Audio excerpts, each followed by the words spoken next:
Tukio la leo limeandaliwa kwa nia moja.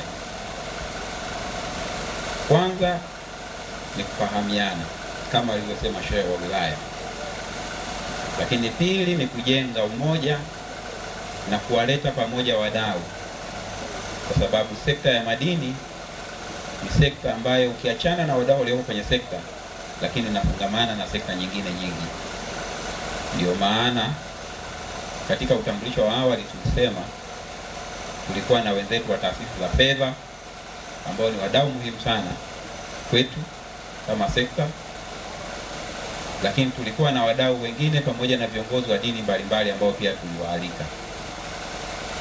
Kwa lengo ni kutekeleza ile dhamira yako kama kiongozi wetu mkuu wa wilaya ya kuhakikisha kwamba wilaya yetu inakuwa moja, lakini sasa kwa sababu sisi tunadili na wafanyabiashara, kuwatengenezea network, watu wapate connection kupitia tukio la leo, kwa sababu tuna imani kuna watu kwa mara ya kwanza leo wamekaa meza moja na hawajawahi kuonana,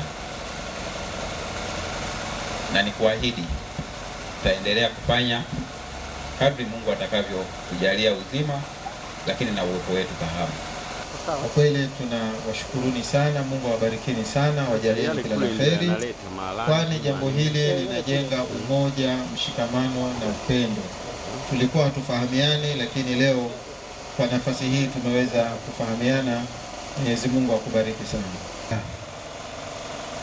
Lakini kusanyiko hili msingi wake ni Ramadhani. Funga ni moja ya nguzo tano katika Uislamu, saumu.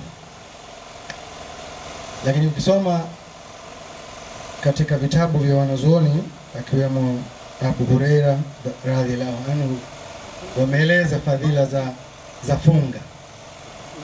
Lakini leo tunaongeza fadhila nyingine ya funga, kujenga umoja na mshikamano baina ya waja wa Mwenyezi Mungu.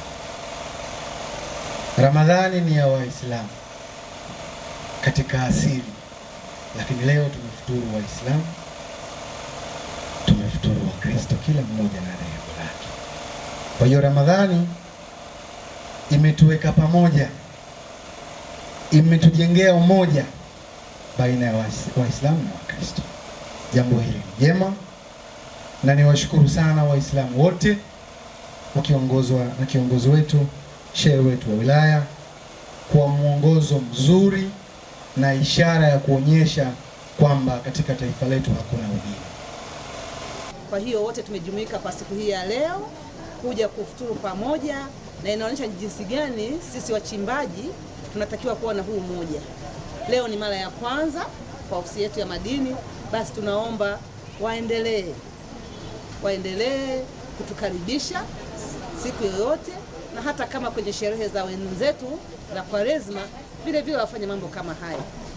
Jambo hili ni jambo adhimu kabisa, ni jambo ambalo limeweza kutukutanisha wadau mbalimbali ambao hatukupata fursa ya kukutana katika siku zingine, lakini tukio hili linathibitisha umoja, mshikamano ulioko ndani ya taifa la Tanzania, kwa sababu iftari hii imejumuisha dini zote kwa maana ya Wakristo na Waislamu.